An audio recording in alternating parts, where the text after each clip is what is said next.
नमस्कार, बहुत बहुत स्वागत है आप सभी का। मैं हूं आपके साथ प्रतिज्ञा और आप देख रहे हैं आपका शहर आपका रिपोर्टर। सभी शहरों का हाल आपको बताएंगे, मध्य प्रदेश और छत्तीसगढ़ के, और वहां से हमारे तमाम रिपोर्टर्स भी जुड़ेंगे और आपको जानकारी देंगे।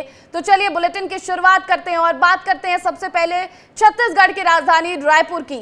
13 जुलाई को तेलीबांधा स्थित कारोबारी के ऑफिस के सामने फायरिंग का मामला है ये, और रायपुर पुलिस ने तेलीबांधा इलाके में हुए गोलीकांड के आरोपियों को गिरफ्तार कर लिया है। पुलिस ने 6 आरोपियों को गिरफ्तार किया है। 3 आरोपियों को हरियाणा से गिरफ्तार किया गया है और 3 को पहले ही गिरफ्तार किया जा चुका था। झारखंड के अमनदीप वाल्मीकि गिरोह ने इस घटना को अंजाम दिया था। अमन साहू गैंग के अंदर काम करते हैं ये सभी के सभी गिरोह। आरोपियों को पकड़ने के लिए 10 से 12 टीम बाहर भेजी गई थी, अन्य राज्यों में भेजी गई थी और पुलिस मुख्य शूटर के काफी करीब बताई जा रही है। तो देखिए, 13 जुलाई को तेलीबांधा स्थित कारोबारी के ऑफिस में फायरिंग हुई और पहले 2 सीसीटीवी फुटेज निकलकर सामने आए और इसके बाद पुलिस ने कार्रवाई करते हुए अब 6 आरोपियों को गिरफ्तार कर लिया है। 3 आरोपियों को हरियाणा से आज गिरफ्तार किया गया और 3 को पुलिस ने पहले ही गिरफ्तार कर लिया था। झारखंड के अमनदीप वाल्मीकि गिरोह ने इस पूरी घटना को अंजाम दिया है और अमन साहू गैंग के लिए ये सभी काम करते हैं। आरोपियों को पकड़ने के लिए 10 से 12 टीम अन्य राज्यों में भेजी गई थी और पुलिस अब मुख्य शूटर के काफी करीब है। वीआरए कंपनी के ऑफिस के सामने हुई थी। इसमें ये बात आई थी कि गिरोह का इसमें हाथ है। पुलिस की टीम लगातार सक्रिय हुई। जिस मोटरसाइकिल का उपयोग किया गया था उसको उसी दिन बरामद कर लिया गया था श्यामनगर क्षेत्र से। और जो 2 आरोपी यहाँ फरार हुए थे उसके लिए हमारी टीम विभिन्न जगहों पर रवाना हुई थी, इसमें झारखंड और हरियाणा। आज 3 आरोपियों को झारखंड से और 3 को हरियाणा से गिरफ्तार किया गया है। अगली बड़ी खबर आपको सुकमा से बता दें। सुकमा में लगातार बारिश से जनजीवन प्रभावित है। नेशनल हाईवे पर बाढ़ जैसे हालात निर्मित हो गए हैं और आंध्र प्रदेश तेलंगाना से छत्तीसगढ़ आ रहे लोगों को काफी ज्यादा परेशानी हो रही है। कल से यात्री यहां पर इंतजार कर रहे हैं क्योंकि रास्ता बंद हो चुका है और रास्ता बंद होने से बस स्टैंड पर यात्री फंसे हैं। कोंटा में 300 से ज्यादा यात्री फंसे हुए हैं। तो बाढ़ और बारिश से लगातार जनजीवन प्रभावित है। सुकमा में भी लगातार बारिश हो रही है जिसकी वजह से आम जनता जो है वो काफी परेशान है। खासकर आंध्र प्रदेश तेलंगाना से छत्तीसगढ़ आ रहे लोगों को सबसे ज्यादा परेशानी हो रही है क्योंकि नेशनल हाईवे पर बाढ़ जैसे हालात हो गए हैं और कल से यहाँ पर यात्री जो है वो इंतजार कर रहे हैं कि कब रास्ता खुलेगा और कब वो अपने गंतव्यों को जाएंगे। रास्ता बंद होने की वजह से 300 से ज्यादा यात्री कोंटा के बस स्टैंड में फंसे हुए हैं और यहाँ पर इन सभी को काफी ज्यादा परेशानी हो रही है। हालांकि प्रशासन अपनी ओर से राहत बचाव कार्य में भी लगी हुई है। तो आपको बता दें कि सुकमा में लगातार बारिश हो रही है जिसकी वजह से जनजीवन प्रभावित है और नेशनल हाईवे पर बाढ़ जैसे हालात हो गए हैं। आंध्र प्रदेश तेलंगाना से छत्तीसगढ़ आ रहे लोगों को खासा परेशानी का सामना करना पड़ रहा है। आप ये तस्वीरें देखिए, सुकमा की तस्वीरें हैं, ये नेशनल हाईवे की तस्वीर जो कहीं से भी नहीं लगता कि ये NH है जिस पर पानी भरा हुआ है और पानी इतना लबालब भरा है कि आप देखिए किस तरह ये जो ट्रक है ये पार कर रही है। ट्रकें तो चलिए फिर भी पार कर जाएंगी, लेकिन बसें कैसे जाएंगी जिसमें यात्री सवार होंगे। हमारे सहयोगी शहनवाज खान लाइव जुड़ गए हैं सुकमा से, सीधा उनका रुख कर लेते हैं। शहनवाज, कितनी परेशानी यहाँ पर यात्रियों को हो रही है, क्या कुछ तस्वीरें यहाँ से निकलकर सामने आ रही है? जी प्रतिज्ञा, बता दें दिन है लगातार बारिश जारी है और कोंटा शहर में बाढ़ जैसे हालात बने हुए। NH-30 जो है इस वक्त जाम है और राहगीरों को सबसे ज्यादा जो है परेशानी हो रहा था क्योंकि यहाँ पे 300 से ज्यादा जो यात्री हैं जो आंध्र प्रदेश तेलंगाना से छत्तीसगढ़ की ओर जा रहे थे वो लोग फंसे हुए हैं। प्रतिज्ञा, आज दूसरा दिन है जबकि गाड़ी यहाँ पे जाम हो चुका है क्योंकि जो लोग हैं, जो बस थी, जो गाड़ियां थी, ट्रक थी, वो सभी को छत्तीसगढ़ के सीमा में रोक दिया गया। वो अंदर नहीं जा पा रहे क्योंकि इंजरम नाला जो है उफान पर है और आगे अगर हम जाएं तो जो दुबा कोंटा का नाला है वो भी उफान पर है और कोंटा शहर के अंदर भी जो है पानी घुसने को है। प्रतिज्ञा, इसलिए जो है प्रशासन अलर्ट है और 2 वार्डों में अलर्ट भी जारी किया गया। प्रशासन जो है घूम कर इस वक्त वार्ड वासियों को कह रही है कि आप ध्यान दें और जल्द से जल्द इस वार्ड को छोड़कर अपने सेफ जोन में जाए, वहां रहने के लिए। प्रतिज्ञा, इस वक्त मैं कोंटा तहसील ऑफिस के सामने खड़ा और यहाँ पर जो है प्रशासन जो है खबर चलाने के बाद जो प्रशासन। शहनवाज, आप किसी से बात कर सकते हैं अभी जो प्रभावित हैं, जो लोग यहाँ पर फंसे हुए हैं? बिल्कुल बिल्कुल प्रतिज्ञा, मैं बात करूंगा, लेकिन मैं सबसे पहले वो तस्वीर आपको दिखाता हूँ। तहसील ऑफिस है और यहाँ पर जो है, जो यहाँ इस समय 300 से ज्यादा जो यात्री जो फंसे हुए थे उनके लिए भोजन की व्यवस्था की जा रही है। सबसे पहले मैं प्रतिज्ञा, यहाँ पे एसडीएम सर है, उनसे मैं बात करूंगा कि जितने यात्री हैं उनके लिए क्या कुछ व्यवस्था जो है, यात्रियों के क्या कुछ व्यवस्था जो है किया जा रहा है। यहाँ पर अभी शासन की ओर से हम लोग यहाँ पर जितने भी बस खाली रखे हुए जिनकी संख्या 300 के आसपास है, हमने ऐसा किया है। जिसके आधार पर अभी हमने चावल दाल सब्जी बनाया। हमारे टीम लगी हुई है के साथ साथ अभी हमारे पटवारी तहसीलदार के साथ है। अभी देखिए इनको आप देख सकते हैं कि इनका गरम खाना अभी परोसा जा रहा है। जी प्रतिज्ञा, देखिए खाना परोसा जा रहा है, यानी ये जो लाइन लगी हुई है प्रतिज्ञा, ये यहाँ पे इनके खाने का व्यवस्था जो है वो किया गया, जिसको लेके लाइन लगी है। राउंडर में सीधे आपको ले जा रहा हूँ प्रतिज्ञा, दिखाऊं कि 2 दिन बाद जब भूखे को खाना मिलता है तो क्या फील आता है, कैसे, कहाँ जा रहे हैं छोटे आप, कब से फंसे यहाँ पे? कल से 12 बजे से, कल रात 12 बजे से। देखिए प्रतिभा, कल रात 12 बजे से, इससे पहले आप खाना खाए थे? कल रात से खाना नहीं खाया। देखिए प्रतिज्ञा, कल रात 12 बजे से अभी जो है 4 बज चुके, 5 बज चुके प्रतिज्ञा, ये खाना नहीं खाया। लेकिन प्रशासन ने जब इनको देखा, समझा पूरा भावना को, क्योंकि जो रोड है अभी भी जाम है, जिसको लेके प्रशासन अलर्ट हुई। और यहाँ पे आप देखिए खाना की व्यवस्था किया गया है, सभी को खाना परोसा जा रहा है। 300 से ज्यादा जो यात्री इस वक्त कोंटा में फंसे हुए, सभी के लिए खाना व्यवस्था यहाँ पे प्रशासन द्वारा किया जाए। लेकिन इसलिए मैं बार बार बोल रहा हूँ, लेकिन प्रतिज्ञा, क्योंकि कोंटा में जो 2 वार्ड है, वार्ड नंबर 14, वार्ड नंबर 15, वो भी डुबान। ठीक है शहनवाज, ये तस्वीरें सुकमा से दिखा रहे हैं जहां यात्री फंसे हुए हैं क्योंकि वहां लगातार बारिश हो रही है। हालांकि प्रशासन अब उन्हें खाना खिला रही है और सरकार ने यहां पर व्यवस्था के सारे इंतजाम कर दिए हैं। बहुत शुक्रिया तमाम जानकारी के लिए शहनवाज। आगे बढ़ेंगे। कांकेर जिले में रुक रुक कर तेज बारिश हो रही है और इस बारिश ने लोगों की मुश्किलें बढ़ा दी है। जिले के सभी नदी नाले उफान पर हैं तो लोग जान जोखिम में डालकर इन नदी नालों को पार कर रहे हैं। यहाँ के पड़गाल और बड़गांव में लोग अपनी जान को जोखिम में डालकर नदी और नालों को पार कर रहे हैं। आप ये तस्वीरें देखिए। कांकेर जिले में रुक रुक कर हो रही तेज बारिश ने लोगों की मुसीबतें बढ़ा दी हैं। जिले के सभी नदी नाले उफान पर हैं। इसी बीच अलग अलग तस्वीरें निकलकर सामने आ रही है। पहली तस्वीर पड़गाल से चेमल के पास की बताई जा रही है। 2 स्वास्थ्य कार्यकर्ता ग्राम पड़गाल टीकाकरण के लिए पहुंचे थे। ग्राम पड़गाल से वापसी के दौरान ग्राम चेमल के बीच से बहने वाली नदी में अचानक पानी का बहाव तेज हो गया और डैम के ऊपर से पानी जाने लगा। इस दौरान वापस जाना कठिनाई भरा था। गांव पड़गाल की मितानिन कार्यकर्ता मंजूबाई ने स्वास्थ्य कार्यकर्ताओं का हाथ पकड़कर तेज बहाव को पार करवाया। तो वहीं दूसरी तस्वीर बड़गांव से कोडे कुर्सी को जोड़ने वाली बताई जा रही है। यहाँ कोरकसा नाला उफान पर है, जिससे सड़क से आवागमन पूरी तरह बाधित हो गया है। मार्ग में नाले के पानी का तेज बहाव होने के बावजूद लोग जान जोखिम में डालकर नाला पार कर रहे हैं। वहीं इसी तरह के हालात जिले के अंदरूनी इलाकों में भी बने हुए हैं। नदी नाले उफान पर होने के कारण दर्जन भर से अधिक गाँव ब्लॉक मुख्यालय से कट गए हैं। लगातार हो रही बारिश कुछ इलाकों के लिए आफत की बारिश बन गई है। इस दौरान लोगों के मुसीबत में जान डालने के कई वीडियो सामने आ रहे हैं। जरा सी लापरवाही जिंदगी से हाथ धो बैठने वाला समझौता है। इसलिए विस्तार न्यूज की अपील है कि आप अपना खूब ध्यान रखें और खतरे में जान बिल्कुल न डालें। तो वहीं राजनांदगांव में देर रात से लगातार मूसलाधार बारिश के चलते शहर के निचले हिस्से, बस्ती के घरों और सड़कों में पानी भर गया। इससे निगम के दावे की पोल खुल गई। शहर की नालियां पूरी तरह चौक हो गई हैं। बारिश के चलते घरों में रखा सामान पानी में तैरता नजर आया और जिला अस्पताल में हर साल ड्रेनेज सिस्टम को ठीक कराने के नाम पर लाखों रुपए खर्च किए जाते हैं, लेकिन कल महज 2 घंटे की बारिश में पूरे हॉस्पिटल में पानी भर गया। और ये तस्वीरें आप देखिए राजनांदगांव के जिला अस्पताल की।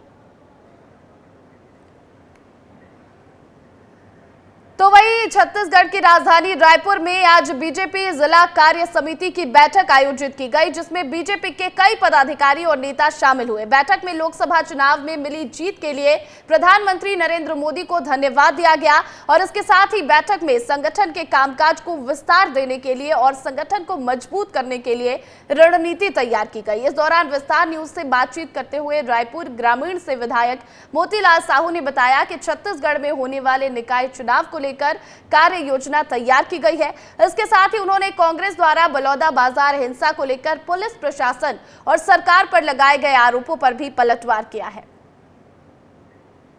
भाजपा जिला कार्यालय रायपुर में आज जिला कार्य समिति की बैठक हुई है। बैठक में शामिल हुए रायपुर ग्रामीण के विधायक मोतीलाल साहू जी।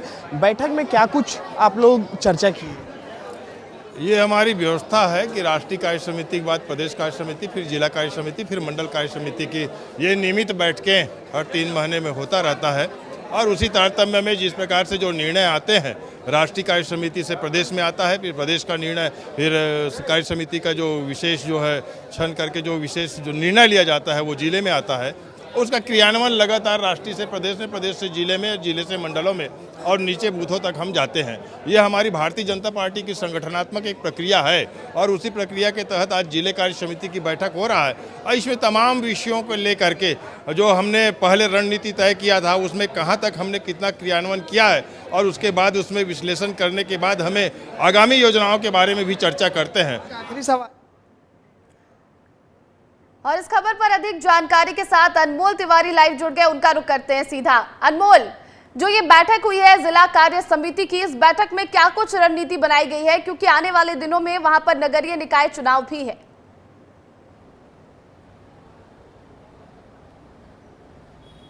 बिल्कुल प्रतिज्ञा, देखिए बीजेपी प्रदेश कार्य समिति की बैठक अभी हाल ही में संपन्न हुई है और इससे पहले हमने देखा है कि राष्ट्रीय स्तर पर भी प्रदेश का राष्ट्रीय कार्य समिति की बैठक हुई थी। और अब देखिए अब प्रदेश में जो है जिलेवार जो है अब कार्य समिति की बैठक हो रही है। इसी कड़ी में आज रायपुर में भी एक बैठक हुई और इसमें देखिए कई बड़े नेता और पदाधिकारी शामिल हुए और देखिए पूरा जो संगठन का विस्तार कैसे किया जाए, संगठन में मजबूती कैसे लाया जाए, जहां जिन क्षेत्रों में कमी रह गई है, जिन क्षेत्रों में लोकसभा में प्रदर्शन अच्छा नहीं हो पाया है, जिन बूथों पर अच्छे वोट्स नहीं मिले हैं, उन पर कैसे अपना संगठन का पकड़ बनाया जाए, इन तमाम विषयों पर जो है आज चर्चा की गई है। इसके अलावा देखिए छत्तीसगढ़ में नगरीय निकाय का चुनाव भी होना है, तो इसको लेकर के भी जो है कार्यकर्ताओं में जोश भरने का काम किया गया है, क्योंकि देखिए जिस तरीके से लोकसभा में भाजपा का कैंपेन रहा है उसी तरीके से अब नगरीय निकाय चुनाव में भी भाजपा अब डोमिनेट करना चाहती है। यही वजह है कि आज तमाम जो बड़े नेता थे वो आज मार्गदर्शन देते हुए दिखाई दिए कार्यकर्ताओं को और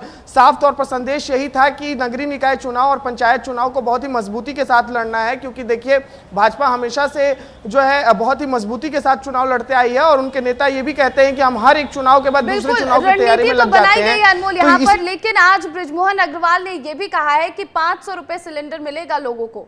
चुनाव के पहले इतनी बड़ी घोषणा की गई है।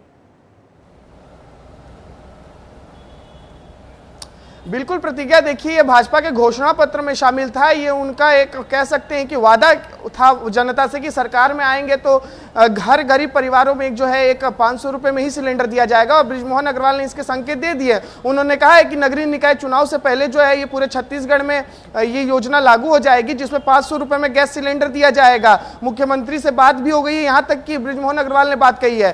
तो ये बहुत बड़ी बात है, छत्तीसगढ़ के लिहाज से बहुत बड़ी खबर है, क्योंकि 500 में सिलेंडर मिलना जो आज के समय में बहुत महंगाई बढ़ गई है, 1000-1200 में सिलेंडर मिलता है, तो ऐसे समय में अगर इस तरीके का ऐलान होता है तो कह सकते हैं कि मोदी की गारंटी जो भाजपा ने दिया था छत्तीसगढ़ में, उस मोदी की गारंटी में एक और गारंटी की बात करते हैं और उस पर काम भी करते हैं। तो जिस तरह विधानसभा और लोकसभा चुनाव में जीत हुई है बीजेपी की, अब देखना है कि नगरीय निकाय चुनाव में उस तरह बीजेपी जीत पाती है या नहीं। बहुत शुक्रिया तमाम जानकारी के लिए अनमोल।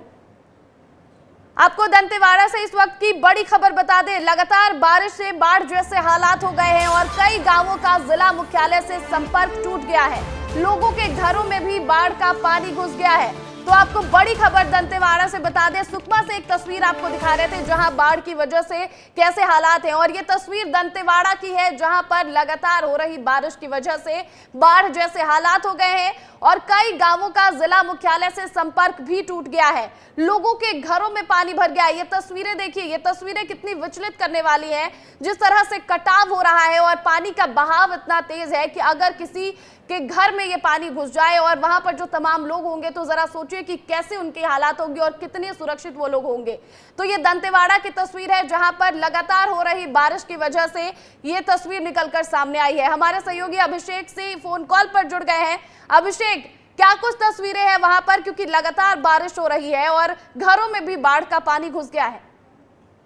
प्रतिज्ञा मैं बता दूं कि यहाँ पे दंतेवाड़ा और जो बस्तर एरिया है, यहाँ पे 3 से 4 दिन से कंटिन्यू बारिश हो रहा है, जिसकी वजह से जो नदी नाले हैं वो काफी उफान पे हैं, वो अपने कैपेसिटी से बाहर पानी हो गया है उनके। ये जो घटना है ये किरंदुल थाना क्षेत्र का मामला है, जहाँ पे रोड पे पूरा पानी भर गया है और जो बसेज है वो रुकी हुई है वहाँ पे, वहाँ से कहीं बाहर नहीं निकल पा रही हैं। जो यात्री हैं वो अपने बस का इंतजार कर रहे हैं, लेकिन जो पानी की वजह से बसें नहीं आ पा रही हैं।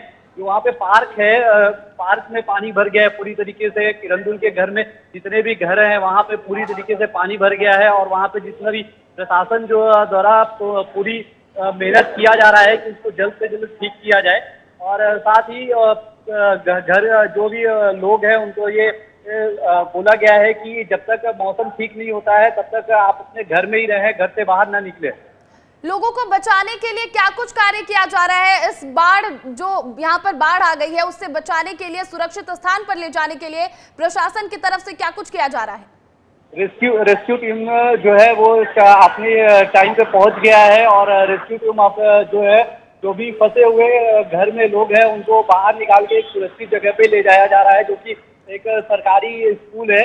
वहाँ पे उनको उनके रहने का इंतजाम और खाने पीने का इंतजाम किया जा रहा है। बिल्कुल, तो कितने लोग और कितनी गांवें हैं यहाँ पर, कितने गांव हैं जो प्रभावित है? क्योंकि जिला मुख्यालय से भी संपर्क टूट गया है और इस वजह से कितने लोग जो इसमें फंसे हुए हैं? ये तो कह पाना मुश्किल है, क्योंकि ये जो बारिश की वजह से काफी सारे गांव हैं जिनका संपर्क जो है जिला मुख्यालय से टूट चुका है और इसमें बहुत सारे जो गांव हैं उनका जो कनेक्शन है वो जिला मुख्यालय से टूट गया है। और तकरीबन जो अगर हम किरंदुल की बात करें तो किरंदुल में तकरीबन 300 से 350 घर है और जिसमें से आधे से ज्यादा घर जो है वो बाढ़ की वजह से प्रभावित हुए हैं।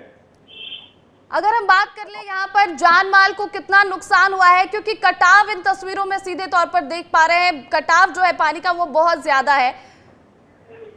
तो देखिए दंतेवाड़ा से ये तस्वीर आपको दिखा रही है। जी अभिषेक, जान मान का तो अभी कोई नुकसान नहीं हुआ है, लेकिन जो गाड़ियां हैं, बसें हैं, उनके अंदर में पानी भर गया है और बहाव की वजह से कई गाड़ियां जो है वो बहाव में बह चुकी हैं और बह भी गई हैं, लेकिन अभी जान मान का किसी प्रकार का कोई भी नुकसान नहीं हुआ है। ठीक है अभिषेक, ठीक है, बहुत शुक्रिया आपका तमाम जानकारी के लिए। हमारे सहयोगी रवि मेरे लाइव जुड़ गया, उनका रुख करते हैं सीधा। रवि, दंतेवाड़ा से ये जो तस्वीर निकलकर सामने आई है, जिस तरह से बाढ़ जैसे हालात हो गए हैं और कटाव जो है पानी का वो बहुत तेज चल रहा है, क्या कुछ सुरक्षा के इंतजाम और यहाँ पर किए गए हैं जो लोग फंसे हुए हैं?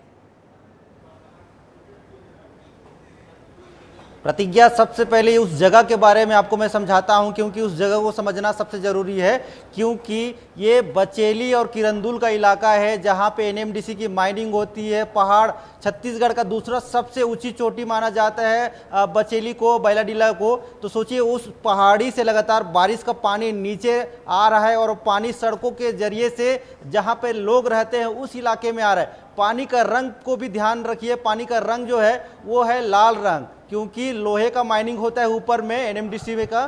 तो सोचिए वहाँ से बहुत तेज़ी से बारिश का पानी नीचे आ रहा है और उसका जो प्रभाव है, उसका जो प्रेशर है, उसको झेल पाना बहुत कठिन होता है। पहाड़ से पत्थर और जो आसपास के जो और सामान होते हैं उस सभी को लपेटते हुए वो पानी नीचे आगे बढ़ रहा है, बहुत तेज़ी से आगे बढ़ रहा है और उससे जो टकरा रहा है उसको नुकसान पहुंच रहा है। एक वीडियो में देखा जा रहा था कि जो ट्रक है, ट्रक से लगातार पानी टकरा रहा था, उसके सामने एक कार थी, वो कार आगे बह गई। तो सोचिए अगर आम इंसान उसके सामने आए तो उसका क्या हाल होगा। बहुत स्थिति खराब है दंतेवाड़ा में, जनजीवन बुरी तरीके से प्रभावित हुआ है और इस मामले पे प्रशासन को संज्ञान लेना जरूरी है, क्योंकि वहाँ पे बहुत बड़ी संख्या में लोग रहते हैं। सिर्फ छत्तीसगढ़ के नहीं, प्रदेश के बाहर के लोग भी रहते हैं, यूपी के, बिहार के, आंध्र प्रदेश के, दिल्ली के बड़े बड़े अधिकारी, अफसर लोग वहाँ पर रहते हैं, क्योंकि वहाँ एनएमडीसी के माइनिंग के लिए देश भर से लोग वहाँ पर काम करते हैं, बड़े बड़े अफसर वहाँ पर काम करते हैं। तो उनकी भी जान पर बात आ गई है, क्योंकि वहाँ पर लगातार बारिश होगी तो पहाड़ से इसी प्रकार से ये तेज बहाव वाला पानी आएगा, वो भी लाल पानी आएगा।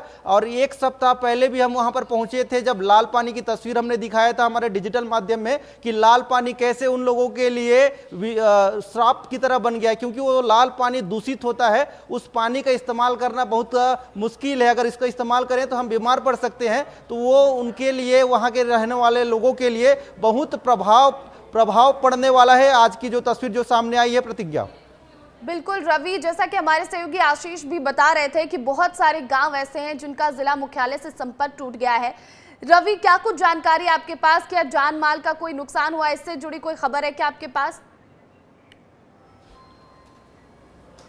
देखिए, आज सुबह से लगातार बारिश हो रही थी। बारिश का पानी जब पहाड़ से नीचे आने लगा तो जब तेज बारिश हुई ना, तभी ये पानी वहाँ से बाहर निकला है। हालांकि अभी की स्थिति में जो सड़क में जो बहने वाला पानी है उसकी रफ्तार कम हो गई है, लेकिन एक चिंता का विषय यह है कि आने वाले समय में जब फिर से बारिश होगी, फिर तेज बारिश होगी, तो वहाँ के लोगों के लिए खतरनाक हो सकता है। फिलहाल की स्थिति में ठीक है रवि, दंतेवाड़ा की बात कर रहे थे तो आपको रोकना चाहूंगी, अगली तस्वीर भी दिखा देते अपने दर्शकों को, क्योंकि दुर्ग में भी बारिश से शिवनाथ नदी का जलस्तर बढ़ गया है।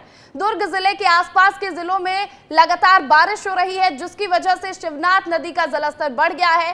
थनोद गांव में भारतमाला प्रोजेक्ट में काम कर रहे 10 मजदूर शिवनाथ नदी में आए बाढ़ में फंस गए हैं और एसडीआरएफ की टीम ने सभी मजदूरों को रेस्क्यू कर बाढ़ से निकाल लिया। जिले के कई इलाकों में लगातार तेज बारिश हो रही है, जिसकी वजह से बाढ़ के हालात हो गए हैं। तो देखिए, दंतेवाड़ा की तस्वीर आपको दिखा रहे थे, सुकमा की तस्वीर आपको दिखा रहे थे, अब ये तस्वीर दुर्ग की आपको दिखा दे, क्योंकि यहां पर भी लगातार हो रही बारिश की वजह से शिवनाथ नदी का जलस्तर बढ़ गया और थनोद गांव में भारतमाला प्रोजेक्ट में काम कर रहे 10 मजदूर शिवनाथ नदी में फंस गए थे और एसडीआरएफ की टीम ने इन्हें रेस्क्यू करके बाहर निकाला। तो देखिए, ये दो तस्वीरें आपको दिखा दे।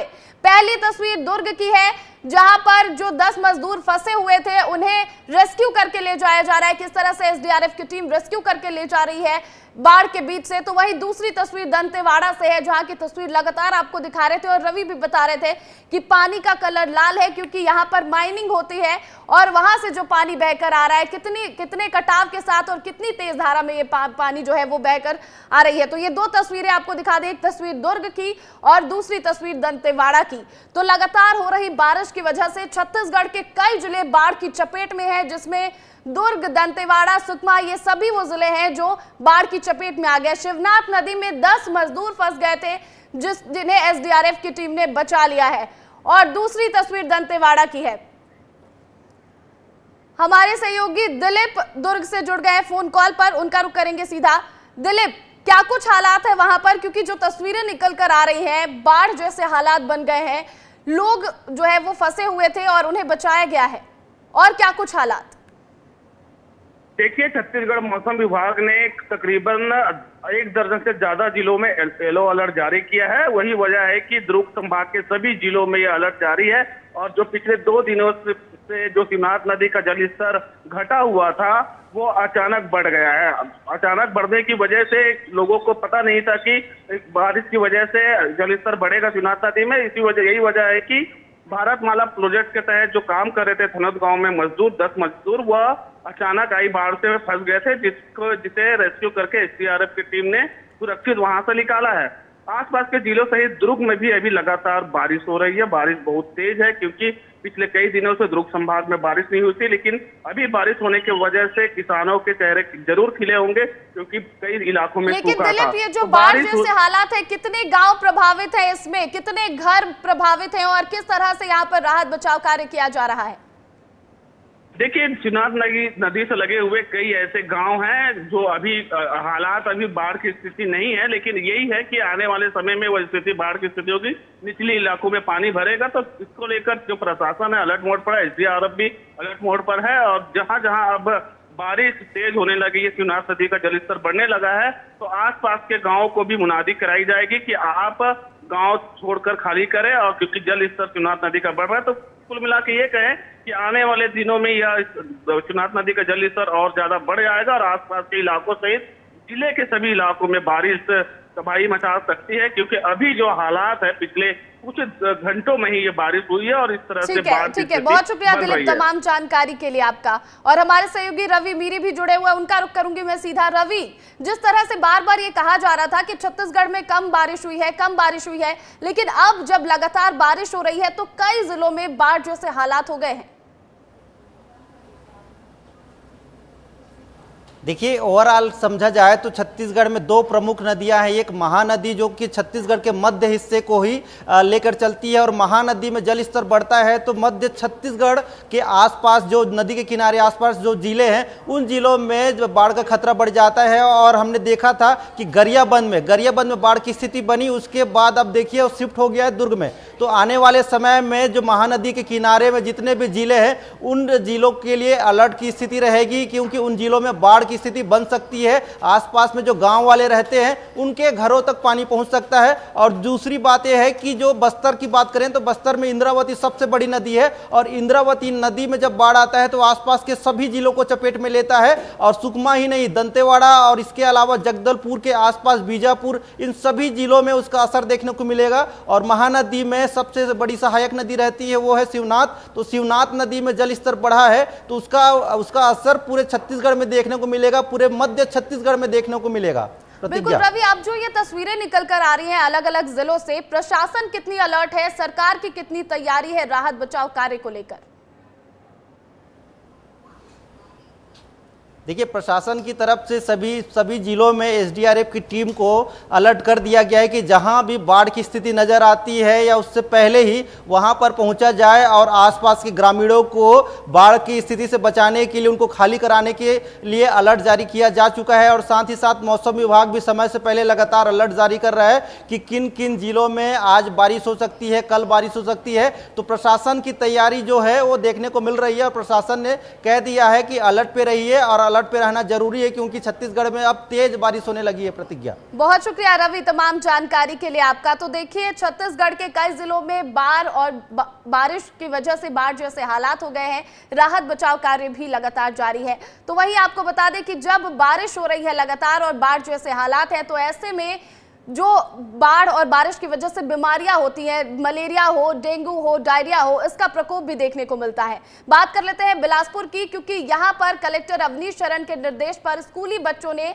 जन जागरूकता की कमान संभाली और किस चीज को लेकर, मलेरिया और डायरिया से बचाव का संदेश देने को लेकर। जिस मलेरिया और डायरिया की बात अभी मैं कर रही थी कि बाढ़ बारिश की वजह से लगातार मलेरिया और डायरिया इन सब का प्रकोप देखने को मिलता है, इसी की वजह से इन बच्चों ने अब ये कमान संभाली है और जन जागरूकता अभियान यहां पर बिलासपुर में स्कूली बच्चे संभाल रहे हैं। तो देखिए, बिलासपुर कलेक्टर अवनीश शरण के निर्देश पर स्कूली बच्चों ने ये जन जागरूकता की कमान संभाली है। गांवों में रैली निकालकर मलेरिया और डायरिया से बचाव का संदेश दे रहे हैं, जिसका असर अब ग्रामीणों में भी देखने को मिल रहा है। और इसी कड़ी में मजगांव स्कूल में मलेरिया से बचाव विषय पर कार्यशाला का भी आयोजन किया गया। वहीं छत्तीसगढ़ के पूर्व सीएम भूपेश बघेल ने राष्ट्रपति द्रौपदी मुर्मू को पत्र लिखा है। पूर्व सीएम ने यह पत्र बैगा जनजाति के लोगों की प्रदेश में हो रही मौतों को लेकर लिखा है। आपको बताएं कि कवर्धा जिले में बैगा जनजाति के लोग मलेरिया और डायरिया की चपेट में हैं, जिसके चलते 7 लोगों की मौत हो गई है। इसी मामले को लेकर पूर्व सीएम भूपेश बघेल ने राष्ट्रपति से हस्तक्षेप करने की बात कही है। तो देखिए, लगातार हो रही बारिश की वजह से बाढ़ जैसे हालात हैं और इसकी वजह से छत्तीसगढ़ के बिलासपुर में और कवर्धा में अगर हम बात करें तो मलेरिया और डायरिया से बहुत सारे लोग प्रभावित हैं, जिसको लेकर जन जागरूकता अभियान चलाया जा रहा है, कैंप लगाया जा रहा है। लेकिन इससे भी छत्तीसगढ़ के पूर्व सीएम भूपेश बघेल ने राष्ट्रपति द्रौपदी मुर्मू को हस्तक्षेप करने के लिए पत्र भी लिखा है। बरसात के मौसम में लगातार बारिश होने की वजह से भोपाल में बड़े तालाब में पानी का लेवल 1661 फीट पहुंच गया है, जिससे अब तालाब में सिर्फ 5.45 फीट जगह खाली बची है। मौसम विभाग ने अगले 4 दिनों के लिए भारी बारिश का अलर्ट भी जारी कर दिया है और इसके साथ ही पिछले 24 घंटों में रुक रुक कर हो रही बारिश होने से आधा इंच से ज्यादा बारिश हुई। इस सीजन में अभी तक कुल 40% बारिश हुई है और भारी बारिश की वजह से कोलार, कलियासोत और केरवा डैम में भी पानी का लेवल बढ़ गया है। तो देखिए, ब्रेक पर जाने से पहले आपको छत्तीसगढ़ के जिलों की तस्वीरें दिखा रहे थे कि किस तरह बारिश की वजह से वहां पर बाढ़ जैसे हालात हो गए। अब आपको दिखा रहे हैं मध्य प्रदेश में क्या कुछ हाल है और खासकर राजधानी भोपाल में जो बड़ा तालाब है उसमें पानी का लेवल 1661 फीट पहुंच गया है और लगातार जो है बारिश हो रही है और रुक रुक कर हो रही बारिश की वजह से जो लेवल है वो बढ़ता जा रहा है पानी का। हमारे सहयोगी सूरज तिवारी लाइव जुड़ गए हैं, उनका रुख करते हैं सीधा। सूरज, जिस तरह से लगातार रुक रुक कर बारिश हो रही है, क्या कुछ हालात है? क्योंकि बड़े तालाब में भी पानी जो है वो बढ़ चुका है, जलस्तर बढ़ चुका है अब। देखिए प्रतिज्ञा, निश्चित तौर पर लगातार राजधानी भोपाल में बारिश हो रही है और अभी जब मैं लाइव दे रहा हूं इससे कुछ ही देर पहले झमाझम बारिश राजधानी भोपाल में देखी गई। अगर बड़े तालाब की बात करें तो यहां पर लगातार जलस्तर बढ़ता जा रहा है। आप तस्वीरें देखिए कि बड़े तालाब का जो जलस्तर है पहले की अपेक्षा काफ़ी बढ़ गया है और यहाँ पर जो तालाब है अब वो लहरें जो हैं आगे तक टकराने लगी हैं और बारिश होने के कारण पूरे राजधानी भोपाल की अगर बात करें तो हरी भरी वो जो पहाड़ियाँ हैं, ये आप तस्वीरों में देखेंगे, हरे भरे जो पेड़ हैं हरे भरे दिखाई देने लगे हैं। लगातार बारिश हो रही है। बड़े शहरों की अगर प्रतिज्ञा बात करें तो सबसे ज़्यादा राजधानी भोपाल में अभी तक बारिश हुई है क्योंकि बड़ा तालाब जहाँ पर मैं मौजूद है पिकनिक स्पॉट भी माना जाता है। यहाँ पर लगातार लोग राजधानी भोपाल के अलावा भी प्रदेश के अलग अलग जिलों से घूमने आते हैं। तो कहीं ना कहीं अब जो है लगातार जिस तरह से बारिश हो रही है इसमें लोग भीगते हुए भी अभी मैं देख रहा था नजर आ रहे थे और तस्वीरें देखिए यहाँ पर नाव जो है चलती हुई नजर आ रही क्योंकि ऐसे मौसम में, क्योंकि मौसम प्रतिज्ञा सुहाना है और ऐसे मौसम में लोग पूरे मौसम का लुत्फ उठा रहे हैं और घूमते हुए नजर आ रहे हैं। अगर अलग अलग पिकनिक लोग घूमते नजर आ रहे हैं, लेकिन पानी का जलस्तर जिस तरह से बढ़ा है, क्या प्रशासन ने यह भी कहा है कि हो सकता है कि बंद कर दिया जाए नाव का परिचालन? देखिए अभी तो पानी के जलस्तर जिस तरह से बढ़ रहा है अभी प्रशासन ने ऐसा कोई ऐलान नहीं किया है, लेकिन लगातार जिस तरह जब पानी का जलस्तर ज़्यादा बढ़ जाएगा तो कहीं ना कहीं प्रशासन को ऐसा ऐलान करना पड़ेगा कि लोग जो घूमने आते हैं या बड़े तालाब में जो लोग बोटिंग करते हैं उसके लिए कहीं ना कहीं मनाही करनी पड़ेगी प्रशासन को, क्योंकि सुरक्षा के मद्देनज़र कई बार ऐसी बड़े तालाब में घटनाएँ भी हो चुकी हैं। इसलिए अभी तो ऐसी स्थिति नहीं है, अभी तो ऐसा सिचुएशन नहीं है कि बोटिंग करने के लिए प्रशासन मनाही करे, लेकिन आने वाले समय में, क्योंकि मौसम विभाग का कहना है कि आने वाले समय में क्योंकि बारिश के स्ट्रॉन्ग सिस्टम मध्य प्रदेश में एक्टिव है तो और भारी बारिश देखने को मिलेगी, तब कहीं ना कहीं प्रशासन ऐसा ऐलान कर सकता है। मैं बातचीत भी करूंगा जो यहाँ पर हर दिन नाव चलाते हैं, उनसे भी प्रतिज्ञा में बात करूंगा और उनसे बातचीत करके ये जानूंगा कि जल स्तर जिस तरह से लगातार बारिश हो रही है, कितना जल स्तर आपने देखा बढ़ा है? यहाँ कम से कम 30 से 40 फीट पानी बढ़ जाता है। अभी भी मतलब 6 से 7 फीट पानी कम है अभी भी। तो जिस तरह से लगातार बारिश हो रही है, पहले से ज़्यादा लोग घूमने आ रहे हैं या? सब पहले से ज़्यादा काफ़ी लोग आ रहे हैं। पूरा पिकनिक स्पॉट बना दिया है पूरा, काफ़ी संख्या में लोग आते हैं यहाँ पे पानी बढ़ते हुए देखने के लिए। जैसे हवाएं चलती हैं यहाँ की, पूरा देखने पब्लिक आती है यहाँ से। गर्मी में पानी काफ़ी कम हो गया था? कम हो गया था, कम से कम 15 फीट पानी कम हो गया था।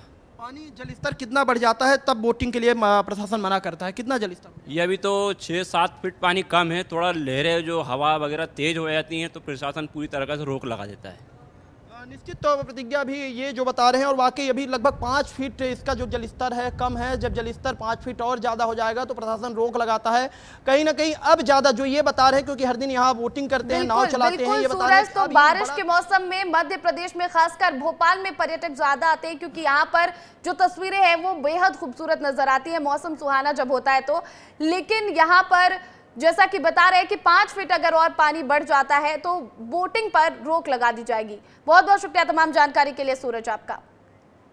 तो देखिए मध्य प्रदेश के कई जिलों में तेज बारिश का दौर लगातार जारी है। बैतूल के सारनी में शनिवार रात 12 बजे से सुबह 8 बजे तक 9 इंच बारिश हुई। रविवार सुबह यहां से सतपुड़ा बांध के 14 में से 11 गेट खोल दिए गए। नर्मदापुरम में भारी बारिश से निचली बस्तियों में पानी भर गया है। पचमढ़ी में लैंडस्लाइड से पहाड़ से सटा रास्ता बंद हो गया है और अगले 3 दिन पूरे मध्य प्रदेश में तेज बारिश का अलर्ट भी जारी किया गया है।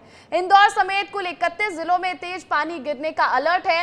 विदिशा, रायसेन, सीहोर, नर्मदापुरम, बैतूल, बुरहानपुर, खंडवा, देवास, नरसिंहपुर, छिंदवाड़ा, सिवनी, बालाघाट और पांडुर्ना जिले में 24 घंटे के अंदर 4.5 से 8 इंच तक बारिश हो सकती है। तो देखिए मध्य प्रदेश के कई जिलों में लगातार बारिश हो रही है और बैतूल के सारनी में भी लगातार बारिश हो रही है। आपको बता दें कि सतपुड़ा बांध के 14 में से 11 गेट खोल दिए गए हैं। तो देखिए बाढ़ और बारिश की खबरों पर लगातार बने रहेंगे, लेकिन आपको सबसे पहले इस वक्त की बड़ी खबर बता दें। भोपाल से इस वक्त की बड़ी खबर मिल रही है। कैबिनेट मंत्री रामनिवास रावत को प्रभार मिल चुका है। वन एवं पर्यावरण विभाग की जिम्मेदारी मिली है।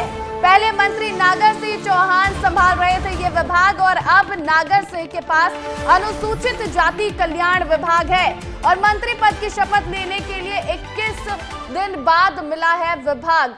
तो आपको बड़ी खबर, बड़ी जानकारी भोपाल से दे दें, कैबिनेट मंत्री रामनिवास रावत को प्रभार मिल चुका है।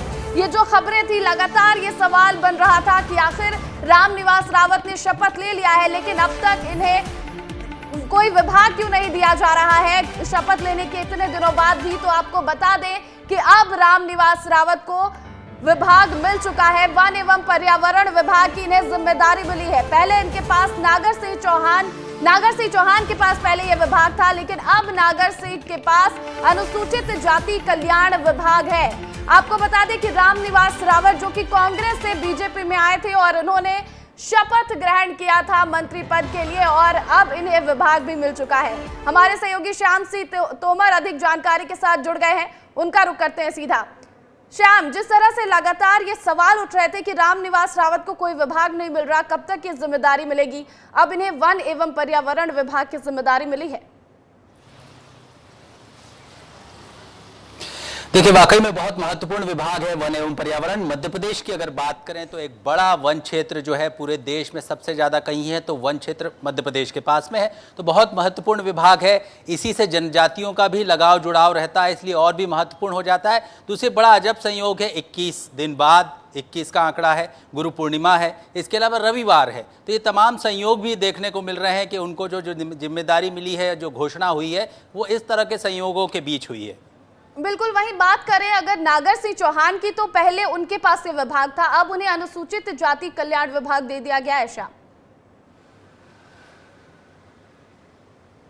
देखिए, बिल्कुल ये जब रिशफल होता है तो बहुत कुछ, कई बार दोहरी तिहरी जिम्मेदारियां होती हैं, कई बार रिशफल करना पड़ता है। उसमें जो है नागर सिंह चौहान को जो है ST SC का जो है बड़ा, वो भी अपने आप में बहुत महत्वपूर्ण विभाग है। आप जब भी जातिगत समीकरणों की बात होती है, भाजपा के लिए बहुत इंपॉर्टेंट है और किसी भी राजनीतिक दल के लिए अनुसूचित जाति जनजाति बहुत महत्वपूर्ण होता है, तो नागर सिंह चौहान के लिए भी ये बहुत महत्वपूर्ण है। वन विभाग दिया गया रामनिवास रावत को, ये भी बहुत महत्वपूर्ण है और आगे और भी रिशफल होते रहेंगे। हमको ये अभी फिलहाल समझ में आता है, लेकिन ये तात्कालिक रूप से रामनिवास रावत को संतुष्ट कर दिया गया है। बिल्कुल श्याम जी, क्योंकि लगातार ये कहा जा रहा था कि हो सकता है कि सीएम के पास क्योंकि बहुत सारे मंत्रालय हैं, बहुत विभाग हैं, तो हो सकता है कि उसमें से कोई विभाग रामनिवास रावत को दिया जाए। लेकिन ये जो रिशफल हुआ है, इसके क्या मायने हम निकाले? रामनिवास रावत को जो नागर सिंह चौहान के पास जिम्मेदारी थी वो जिम्मेदारी देना, नागर सिंह चौहान को कोई और जिम्मेदारी देना, इसको हम कैसे देखें? देखिए, अगर हम व्याख्या करें, समीक्षा करें, पर्दे के पीछे की चीज़ें देखें तो कहा तो ये भी जा रहा था कि रामनिवास रावत खनिज जैसा डिपार्टमेंट चाहते हैं, लेकिन ये अंदर खाने की बात है, सूत्रों की बात है। लेकिन अब जो उनको डिपार्टमेंट दिया गया है वो महत्वपूर्ण है। नागर सिंह चौहान का इससे कद घटा है ऐसा भी नहीं है, क्योंकि उनको अनुसूचित जाति जनजाति का एक बड़ा वर्ग है जो प्राथमिकता में है सरकार की और कई हजार करोड़ का बजट होता है उनके लिए, तो ये बहुत महत्वपूर्ण है। कद किसी का घटा नहीं है। हाँ, वन विभाग जो है बहुत महत्वपूर्ण है। प्रदेश का पूरा जो है आच्छादित है, पूरा एरिया ही हमारे पास फॉरेस्ट का सबसे ज़्यादा है, टाइगर स्टेट हैं हम, उस नाते ये इंपॉर्टेंट है विभाग। इस विभाग में जरूरी ये भी है कि आप जुट के क्या काम करते हैं। संस्कृति जैसा डिपार्टमेंट भी अगर आप अच्छी तरह काम करते हैं, पर्यटन में अच्छी तरह काम करते हैं, तो राजस्व भी बनता है, विभाग का कद भी बढ़ता है, मंत्री का पद भी जो है वो महत्वपूर्ण साबित होता है। ठीक है श्याम जी, बहुत बहुत शुक्रिया तमाम जानकारी के लिए आपका। तो देखिए, रामनिवास रावत को आखिरकार विभाग मिल गया है 21 दिनों के बाद। ढोल नदी लगातार जारी बारिश से उफान पर है, लेकिन लोग आवागमन के लिए पुलिया नहीं बनने से अपनी जान जोखिम में डालकर उफनाती नदी को पार करते हैं और ये नजारा हर दिन दिखाई देता है। वहीं इस मामले में पूर्व जनपद सदस्य ने नदी पर पुलिया निर्माण की मांग कई बार जनपद पंचायत की बैठक में उठाई है, लेकिन किसी भी अधिकारी ने इस गंभीर समस्या पर ध्यान नहीं दिया और ऐसे में इस गांव के आवागमन में बाधक बन रहे नाले में एक पुलिया नहीं बनना एक बड़ा सवाल बन गया है। तो देखिए, लगातार हो रही बारिश की वजह से परेशान हैं। कई जगहों पर बाढ़ जैसे हालात हैं, तो कई जगहों पर लोग जान जोखिम में डालकर नदी नालों को पार कर रहे हैं। पांढुर्णा की यह तस्वीर निकलकर सामने आई, जहां पर डोल नदी पर जो है वो पुलिया नहीं बनने की वजह से ये लोग नदी पार करके जा रहे हैं, जान जोखिम में डालकर यहां पर नदी को पार कर रहे हैं। अब बात करेंगे रायसेन की, जहां इस सीजन की पहली बारिश हुई, लेकिन ये पहली बारिश इतनी जोरदार थी कि पानी तो गिरा ही, बिजली गिरने से 3 लोगों की जान चली गई। वहीं एक व्यक्ति घायल हो गया। और इस आफत की बारिश पर आपको ये रिपोर्ट भी दिखाते हैं। मध्य प्रदेश में जोरदार बारिश हो रही है। रायसेन में शनिवार को दोपहर में सीजन की पहली भारी बारिश हुई, जिससे शहर की सड़कें जलमग्न हो गई। 3-3 फीट तक पानी भरा रहा। शहर की निचली बस्तियां तो पूरी तरह से पानी में डूब गईं। इतनी भयंकर बारिश हुई कि इस बारिश की बिजली से 3 लोगों की मौत हो गई। आकाशीय बिजली गिरने से खेत में धान लगाने का काम कर रहे 3 लोगों की मौत हो गई। वहीं एक व्यक्ति गंभीर रूप से सांची अस्पताल में भर्ती कराया गया है। इसे बिजली का एकदम करंट लगा। हाँ, तो भाई गिर गया। तो पानी गिरते मेरे पानी गिरते खेत पे थे क्या? खेत पे। अच्छा, खेत पे काम कर रहे थे। गया था घूमने, काम नहीं कर रहा है। हाँ जी। ये गया था घूमने। हाँ, तो वहाँ हम भी थे। अच्छा तो अच्छा एकदम ये गिरा जी। तो हमने कहा कि अरे वो देखा थे कि पलट के देखा तो पानी में गिर गया। हाँ जी। का होगा दौड़ के गाय से होगा तो लटर पटर। हाँ हाँ। तो जल्दी जल्दी और भी थे अड़ोस पड़ोस में, उनसे कही यार भैया जा खनखाव होगा जी। वहीं शहर के मुख्य बाजार में पानी भर जाने के कारण प्रशासन ने बैरिकेड लगाकर ट्रैफिक को रोका, जिससे सड़क के दोनों ओर वाहनों की लाइन लग गई। रायसेन के तालाब मोहल्ला, हाउसिंग बोर्ड कॉलोनी, अर्जुन नगर, पटेल नगर सहित अन्य इलाकों में घरों में पानी भर गया, कॉलोनियों में पानी भर गया। कोई बाल्टी से तो कोई अन्य सामानों से पानी निकालते रहे। परेशानी है, पूरा शहर वो समंदर बन जाता है। लोग आओ जाओ में परेशानी होती है। अभी नगर पालिका का काम है, नगर पालिका को नाले बंद कर देने चाहिए। कितने दुकानदारों में पानी भरा रहा है वहाँ पे, कितनी परेशानी हर साल के जाइए। आधा घंटे बारिश होती है और रायसेन में वो पूरा मार्केट जाम हो जाता है। शनिवार को 2 घंटे हुई मूसलाधार बारिश से शहर के हालात बिगड़ गए थे। निचली बस्तियों में पानी भर गया था। इस सीजन में पहली बार इतनी तेज बारिश हुई है, जो कि 2 घंटे में ही 56 मिलीमीटर दर्ज की गई। रायसेन से विस्तार न्यूज के लिए विजय सिंह राठौर की रिपोर्ट। तो वहीं इधर सीहोर में भी झमाझम बारिश से नगर के मेन बाजार पानी से लबालब भर गया। नगर के साथ ही आसपास के गांवों में भी बारिश के चलते नदी नाले उफान पर हैं और घर और दुकानों में बारिश का पानी घुस गया है। कलेक्टर प्रवीण सिंह ने नागरिकों से नदी नाले, पुल पुलिया, रपटा पर जाने से मना किया है। इसके साथ ही सुरक्षित स्थानों पर भी रहने की अपील की है। तो वहीं नर्मदापुरम संभाग में पिछले 24 घंटे से लगातार बारिश हो रही है और यहां के पचमढ़ी में लैंडस्लाइड होने से रास्ते पर जाम की स्थिति निर्मित हो गई है। बताया जा रहा है कि पचमढ़ी के धूपगढ़ रोड पर बारिश के कारण पहाड़ धसक गया है। पहाड़ से सटे रास्ते में मलबा गिर गया है, जिससे ट्रैफिक ठप हो गई और धूपगढ़ मार्ग बंद हो गया है। रेस्क्यू टीम अब मलबे को हटाने के लिए कार्रवाई में जुट गई है। अगली खबर का रुख करेंगे। इंदौर के देवी अहिल्या विश्वविद्यालय में सीएम डॉक्टर मोहन यादव गुरु पूर्णिमा कार्यक्रम में शामिल हुए, जिसके बाद सीएम मोहन यादव जनता के बीच पहुंचे और आमजन की समस्याएं सुनी और अधिकारियों को तुरंत निराकरण करने के निर्देश भी दिए। वहीं इस दौरान सीएम मोहन यादव ने भुट्टे का लुत्फ भी उठाया है। तो आपको सुनाते हैं कि इस कार्यक्रम के दौरान सीएम डॉक्टर मोहन यादव ने क्या कुछ कहा है। भुट्टा सीजन लगे तो रहने वाला निमाड़ का होता मैं तो लगे हैं। हाँ जब भी मार्केट तक भैया अच्छा भुट्टा मीठा मजा आई है। हाँ क्या से लाया था? बड़ी मंडी कई गाँव मिल गया बोरा के हिसाब से, जैसे भुट्टो वैसे पैसों। कितना में दे रही? 500 600 500-600 में दे। कितना भुट्टा निकले में? 70 कोई 75 भी निकली जाए।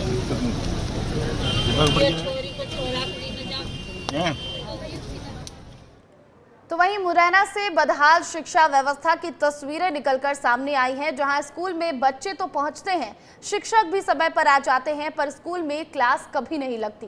यहां दशकों पहले बने स्कूल भवन अब जर्जर हो चुके हैं। खुले आसमान के नीचे पढ़ने के लिए मजबूर बच्चे और शिक्षक कई बार प्रशासन से नए भवन बनाए जाने को लेकर दलील, अपील, आवेदन, निवेदन सब कर चुके हैं, पर अब तक किसी तरह का कोई कदम उठाया नहीं गया। मुरैना के बदहाल स्कूल की तस्वीर दिखाती ये रिपोर्ट देखिए। मुरैना में स्कूलों में नया शिक्षा सत्र शुरू हो चुका है। शिक्षा विभाग बच्चों को स्कूल भेजने के लिए जागरूक भी कर रहा है। दूसरी ओर बागचीनी संकुल के बावड़ी गांव का स्कूल है जो कई साल से खंडहर पड़ा है। इस स्कूल में बच्चे तो क्या शिक्षक तक बैठने से डरते हैं क्योंकि आधा हिस्सा ढह चुका है। दीवारें ऐसे दरक गई हैं मानो भूकंप आया हो, क्योंकि स्कूल के 2 कमरों का भवन करीब 3 दशक पहले बना था जो खंडहर हालत में तब्दील हो चुका है। भवन का एक हिस्सा करीब 3 साल पहले ढह चुका है और बाकी भवन की हालत ऐसी कि जगह जगह से दीवारें दरक रही हैं। खिड़की दरवाजे तक गायब हो चुके हैं और छत भी पूरी तरह से जर्जर है जिसके ऊपर घास उग रही है। फर्श के नाम पर उबड़ खाबड़ जमीन है। 3 कमरों में से 2 कमरे बुरी तरह से जर्जर हालत में हैं और एक कमरे में स्कूल की रसोई का सामान रखा है। इस स्कूल भवन में लगभग 5 साल से कोई छात्र या शिक्षक नहीं बैठा। सालों से स्कूल बाहर मैदान में चल रहा है। ग्रामीणों का कहना है कि स्कूल में 2 शिक्षक हैं, वो नियमित आते हैं, लेकिन स्कूल भवन की हालत जर्जर होने के कारण बच्चों की पढ़ाई चौपट है।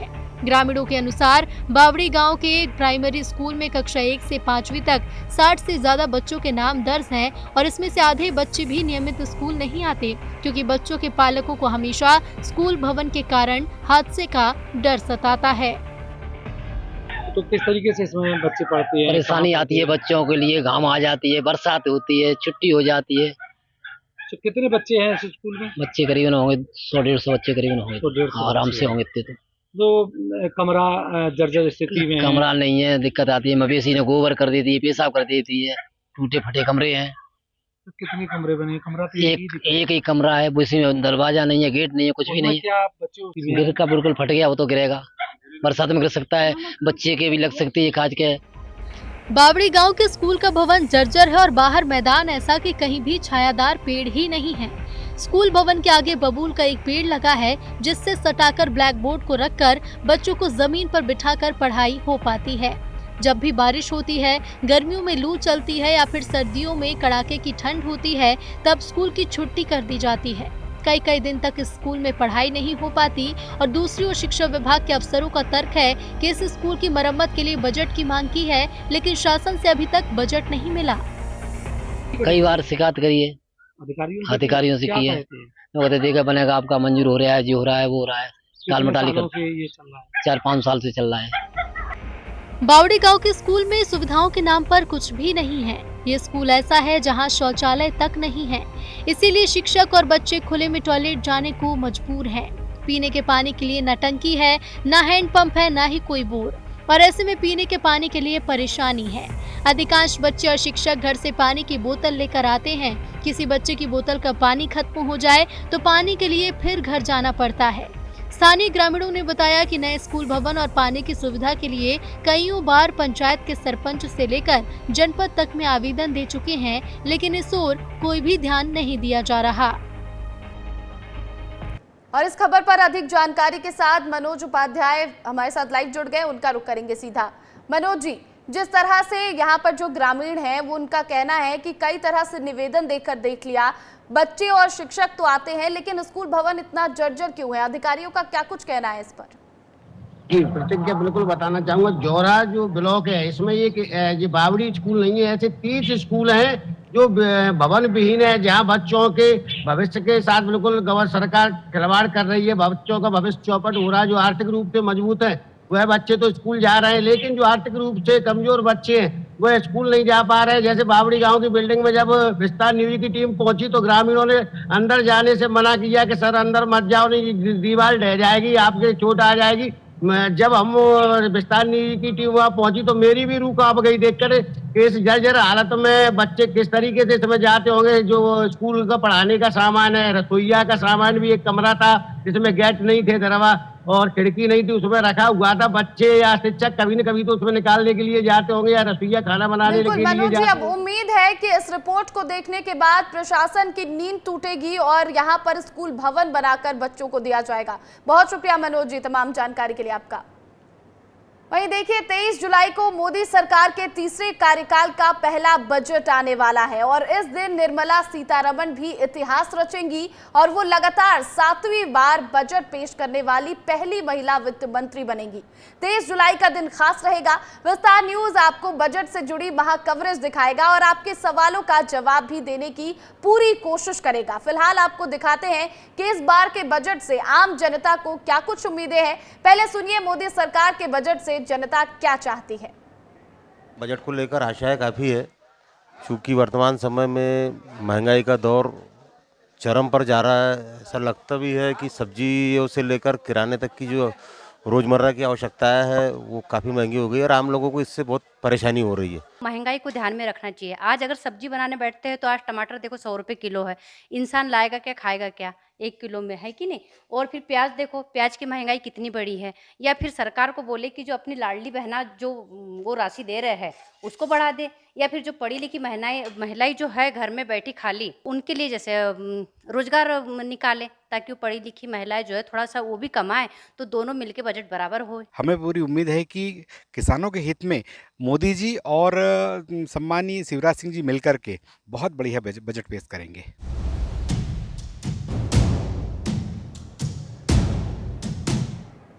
तो देखिए जनता को बहुत सारी उम्मीदें हैं इस बजट के साथ। अब देखना होगा कि जब ये बजट पेश होता है तो जनता की उम्मीदों पर सरकार कितनी खड़ी उतरती है। और फिलहाल इस बुलेटिन में इतना ही। मुझे दीजिए इजाजत और आप बने रहिए विस्तार न्यूज के साथ, क्योंकि यहाँ खबरें लगातार जारी है। नमस्कार।